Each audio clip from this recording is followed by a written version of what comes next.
परिवारवाद की जो समस्या चल रही है, तो ये तो मान लीजिए कि मोदी जी कह रहे हैं कि मेरे पूरे परिवार है।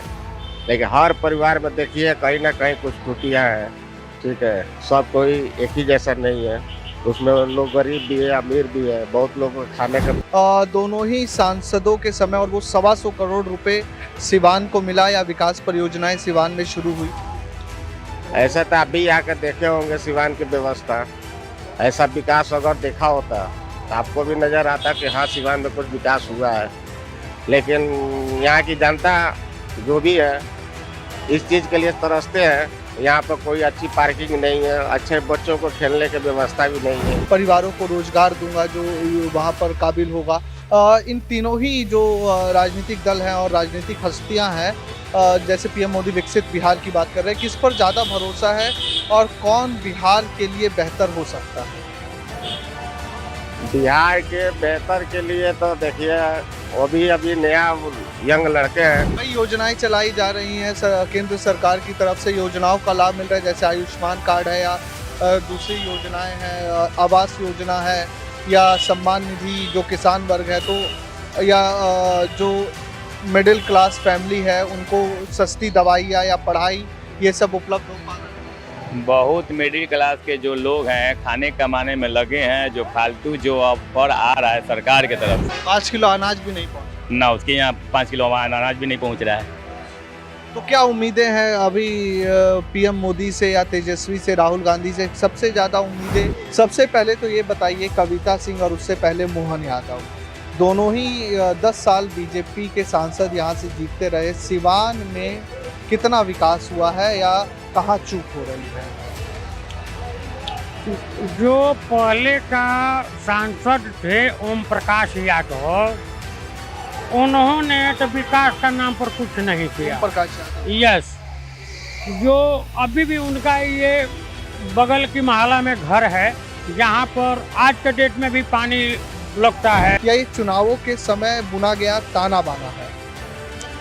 देखिए, बात ऐसा है कि राजनीति में एक दूसरे पर आरोप प्रत्यारोप तो लोग करता ही है। रह गई चुनाव, तो लालू जी ने जो बोला, लालू जी ने 15 साल में क्या किया?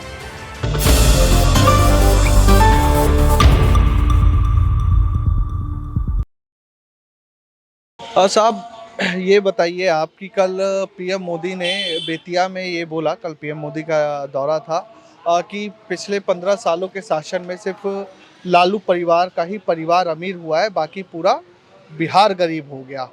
और लालू यादव ने 3 तारीख की रैली में बोला था कि नरेंद्र मोदी का तो परिवार ही नहीं है, वो परिवार की कीमत क्या जाने। तो पीएम मोदी ने कहा है कि पूरा देश मेरा परिवार है। तो ये वार पलटवार, यानी परिवार, पूरा देश परिवार, और मोदी की तरफ से जो ये कहा गया है पीएम मोदी की तरफ से कि विपक्षी दलों का परिवारवाद, इस पर आप क्या सोचते हैं? परिवारवाद की जो समस्या चल रही है, तो ये तो मान लीजिए कि मोदी जी कह रहे हैं कि मेरे पूरे परिवार है। लेकिन हर परिवार में देखिए कहीं न कहीं कुछ त्रुटियाँ हैं, ठीक है? सब कोई एक ही जैसा नहीं है। उसमें लोग गरीब भी है, अमीर भी है, बहुत लोगों को खाने का व्यवस्था भी सही से नहीं हो पा रहा है, ठीक ना? तो मोदी जी के कह देने से परिवार मेरा हो जाएगा, तो उससे तो होगा नहीं। उनको थोड़ा समस्या को देखना पड़ेगा। यहाँ का लोकल समस्या भी है, यहाँ पर कोई रोजगार भी नहीं है। ये चीज़ भी उनको ध्यान में देना चाहिए। 2014 के आसपास पीएम ने अनाउंस किया था 125 करोड़ रुपए का पैकेज सिवान के लिए, विकास परियोजनाओं के लिए। 2 सांसद आपके बदल गए, एक यादव जी पहले थे, उसके बाद ओम प्रकाश यादव और फिर कविता सिंह। दोनों ही सांसदों के समय और वो 125 करोड़ रुपए सिवान को मिला या विकास परियोजनाएं सिवान में शुरू हुई। ऐसा तो आप भी आकर देखे होंगे सिवान की व्यवस्था। ऐसा विकास अगर देखा होता, तो आपको भी नज़र आता कि हाँ, सिवान में कुछ विकास हुआ है। लेकिन यहाँ की जनता जो भी है, इस चीज़ के लिए तरसते हैं। यहाँ पर कोई अच्छी पार्किंग नहीं है, अच्छे बच्चों को खेलने की व्यवस्था भी नहीं है, ठीक ना? यहाँ पर कोई शाम को समय बिताने का कोई जगह नहीं है, बढ़िया कोई पार्किंग भी नहीं है। खेल कूद बच्चा भी करेगा कहाँ? गांधी मैदान है, वो भी वही दशा है गांधी मैदान का भी। ऐसा तो कुछ है नहीं यहाँ पर, केवल कहने के लिए है सब। कई तरह के मुद्दे चल रहे हैं, जैसे राम मंदिर हो गया या धारा 370 हो गई, तो दूसरी तरफ राहुल गांधी न्याय की बात कर रहे हैं, रोजगार की मैं मोहब्बत की दुकान खोलने आया हूँ, छोटे कारोबारी हो या छोटे उद्योग वाले लोग हो, मैं उनको न्याय दूंगा। तो तीसरी तरफ बिहार में तेजस्वी यादव है जो ये कह रहे हैं कि मैं युवाओं को रोजगार दूंगा, परिवारों को रोजगार दूंगा जो वहाँ पर काबिल होगा। इन तीनों ही जो राजनीतिक दल हैं और राजनीतिक हस्तियां हैं, जैसे पीएम मोदी विकसित बिहार की बात कर रहे हैं, किस पर ज़्यादा भरोसा है और कौन बिहार के लिए बेहतर हो सकता है? बिहार के बेहतर के लिए तो देखिए, वो भी अभी नया यंग लड़के हैं तेजस्वी यादव जी, ठीक ना, उनको भी एक शायद मौका मिलना चाहिए, ऐसा बात नहीं है। रहा सवाल नीतीश जी का, तो नीतीश जी का जो अभी सब चल रहा है, कभी इस सरकार में कभी उस सरकार में, तो इससे क्या विकास होगा? कहने की बात है कि आप कहीं अस्थिर रहकर उसको आप काम कीजिएगा तब भी विकास होगी। और रहा रोजगार के लिए, तो पिछले सालों में आप देखें कुछ शिक्षकों की बहाली भी हुई। इतना दिन से नीतीश जी रह के कहाँ कुछ किए हैं, तो वो अपना क्रेडिट तो लेबे करेंगे तेजस्वी जी। और जो बात जो कह रहे हैं सो गलत बात तो नहीं कर रहे हैं कि हमारे शासन में तो हुआ है। तेजस्वी यादव एक बेहतर विकल्प हो सकता है। आने वाले भविष्य में तो हो सकता है, ऐसा कोई दूर नहीं है। तो जो ये हमला हो रहा है लालू प्रसाद यादव के कथित भ्रष्टाचार को लेकर, तो वो तेजस्वी यादव को आगे बढ़ने में रोकने का काम नहीं करे? वो सब पुरानी बातें हैं। अब आज के जनता सब लोग सोचता है, ऐसा कोई बेवकूफ लोग है नहीं, ठीक ना। कौन क्या है, कहने का मकसद है कि अपना नफा गुना सब लोग अपना समझता है, ठीक ना। बस, चलिए ठीक है, बातचीत करने के लिए धन्यवाद। थैंक यू आपको। तो और कुछ लोग हैं। बाबा ये बताओ जरा, हम लोग निकले हैं ये जानने कि सिवान जो लंबे समय तक बिहार और देश की राजनीति का केंद्र रहा, वहाँ पर विकास कितना पहुँचा है और कितनी उम्मीद है विकास होने की? विकास तो बहुत अच्छा हो रहा है, विकास में कमी नहीं है, अगले बार लगता है कि और भी ज़्यादा होगा। तो यहाँ पर इंडस्ट्री को लेकर इंडस्ट्रीज आई हैं, उद्योग, क्योंकि बहुत से युवाओं से मेरी बात हुई तो उनकी सबसे बड़ी समस्या है कि पलायन करना पड़ता है नौकरी के लिए। तो उद्योग वगैरह यहाँ पर सेटअप हुआ या उद्योग लगा है? छोटे छोटे लोग को नहीं जानकारी, छोटे उम्मीद वाले लोग को नहीं जानकारी है, बड़े लोग को जानकारी है जो अखबार पढ़ रहे हैं, छोटे लोग को नहीं जानकारी है। छोटे लोग के पास पहुंच भी नहीं रहा है। अच्छा, छोटे लोगों के पास पहुँच नहीं पहुंच रहा है। कई योजनाएं चलाई जा रही हैं केंद्र सरकार की तरफ से, योजनाओं का लाभ मिल रहा है, जैसे आयुष्मान कार्ड है या दूसरी योजनाएं हैं, आवास योजना है या सम्मान निधि जो किसान वर्ग है, तो या जो मिडिल क्लास फैमिली है उनको सस्ती दवाइयाँ या पढ़ाई, ये सब उपलब्ध हो पा रहा है? बहुत मिडिल क्लास के जो लोग हैं खाने कमाने में लगे हैं, जो फालतू जो ऑफर आ रहा है सरकार की तरफ से, उसको लाभ उसको नहीं पहुंच पा रहा है। और ना उतना पढ़ा लिखा है कि जाके अपना इंदिरा निवास कहाँ बनता है, तो आयुष्मान कार्ड कहाँ बनता है, यह जानकारी नहीं है। जैसे हमारे दुकान पर 4 स्टाफ रहता है, ना इंदिरा निवास है और ना उसके बाद आयुष्मान कार्ड है, ना राशन कार्ड है, उसका रहने की एक झोपड़ी है। 5 किलो अनाज भी नहीं पहुँच पा ना उसके यहाँ 5 किलो अनाज भी नहीं पहुँच रहा है। तो क्या उम्मीदें हैं अभी पीएम मोदी से या तेजस्वी से, राहुल गांधी से? सबसे ज़्यादा उम्मीदें बिहार की जनता को किससे है इस लोकसभा चुनाव में लेके कि वो लोग आएंगे तो बेहतर करेंगे? प्रधानमंत्री मोदी जी से हम यही विनती करेंगे, कुछ स्पेशली लोग को, गरीब लोग पर ज़्यादा ध्यान दें कि किसके पास मकान बना है कि नहीं बना है, उसको ज़्यादा ध्यान दें। जिसका नहीं बना है, काहे नहीं बना है, जानकारी होना चाहिए। जिसके राशन कार्ड किसको लेना चाहिए, किसको नहीं लेना चाहिए, वैसे व्यक्ति को दिया जाए। बहुत बड़े व्यक्ति लोग जिसके मकान है 2 तल्ला 4 तल्ला, उसको राशन कार्ड मिल रहा है, जिसको झोंपड़ी नहीं है उसको राशन कार्ड नहीं मिल रहा है, ना अनाज का कोई वो है, ना आयुष्मान कार्ड बन रहा है, ऐसा कुछ नहीं है। एक आखिरी प्रश्न मैं आपसे पूछना चाहूँगा। 2-3 मुद्दे अभी राजनीतिक माहौल में तैर रहे हैं, राम मंदिर, धारा 370, तो विपक्ष की तरफ से रोजगार, महंगाई का मुद्दा है।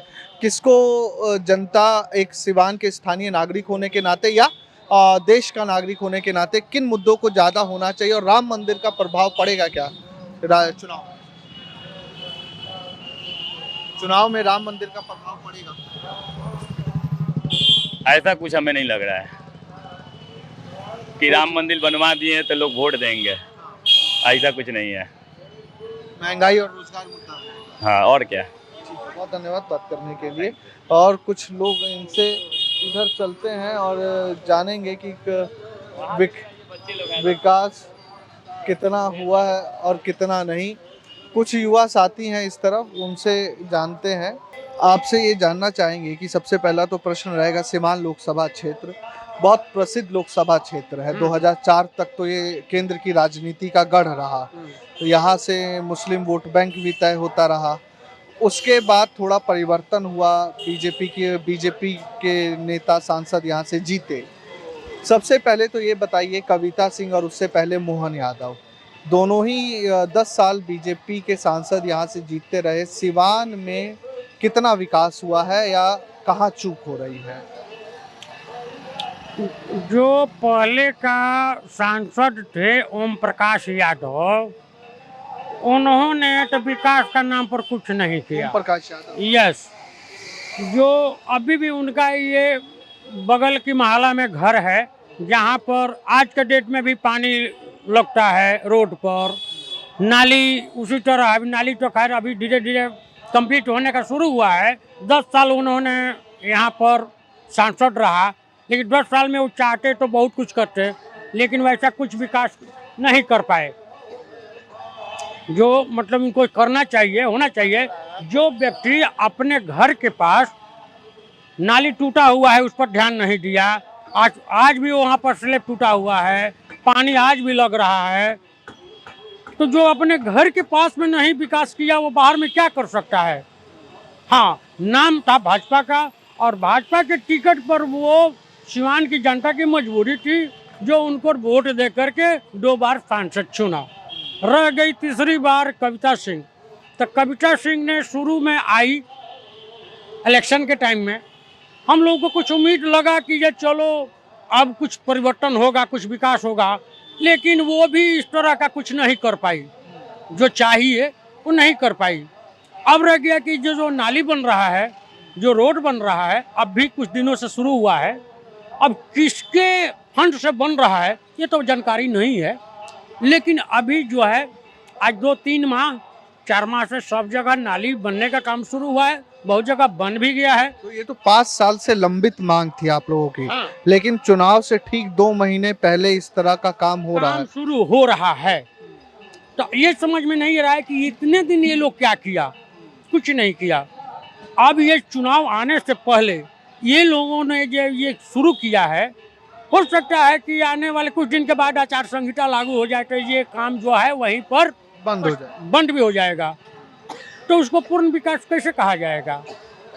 रह गई कि ये शहर है, टाउन है, देहात में, गांव में अभी भी बहुत जगह रोड की समस्या है, नाली की समस्या है, रोड पर कीचड़ होता है, पानी लगता है, बिजली का जो लाइन है यानी तार सब जगह परफेक्ट जुड़ा नहीं है, कभी हवा पर टूट जाता है, तो फिर लोग कुछ प्राइवेट मिस्त्री को बुलाकर कहीं कहीं अपने से जोड़वा लेता है, नहीं तो ज़्यादा से ज़्यादा कंप्लेन करने पर बिजली विभाग जाता है तो उसको जोड़ जाड़ करके काम चलता है। एक सवाल ये पूछेंगे हम आपसे कि अभी बेतिया में कल पीएम आए थे, उन्होंने बोला कि बिहार में जो गरीबी है या बदहाली है, वो एक अप्रत्यक्ष रूप से उन्होंने लालू परिवार पर निशाना साधा कि उनके 15 साल के शासन में सिर्फ एक ही परिवार अमीर हुआ, लालू परिवार।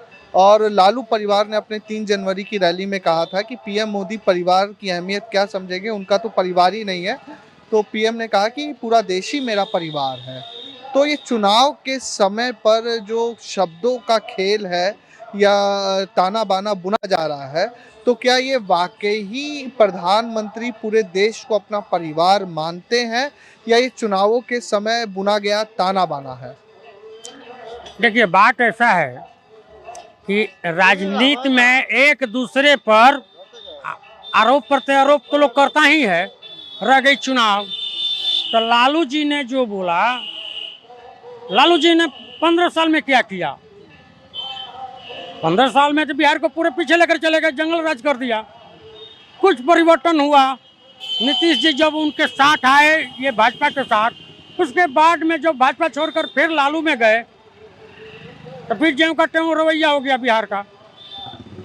अब रह गई परिवार, तो मोदी का क्या है, उनको अपने न घर की मतलब कि कोई ये टेंशन है, चिंता है, ना उनके परिवार में कोई, न उनके परिवार में ऐसा कोई हुआ जो मोदी के चलते करोड़पति अरबपति हो गया हो। तो इस तरह तो पूरा परिवार उनका देशी है। अगला बोल रहा है कि हमारा पूरा देश परिवार है, तो ऐसा नहीं, उनके समर्थक भी आज उनको अपना परिवार का सदस्य ही मानते हैं। अब रह गई विकास, तो एक आदमी कतई विकास नहीं करेगा जब तक राज्य का, एक जिला का जो अधिकारी पदाधिकारी चाहे जो भी सहयोगी समर्थक हो, हम नागरिक हैं तो हमारा भी कर्तव्य बनता है कि यहाँ जो काम हो रहा है उसको देखें कि सही हो रहा है या गलत हो रहा है। अगर घुसखोरी अगर बिहार में से खत्म हो जाए तो बिहार का विकास अभी भी संभव है। संभव है। हाँ, ठीक है, धन्यवाद बातचीत करने में।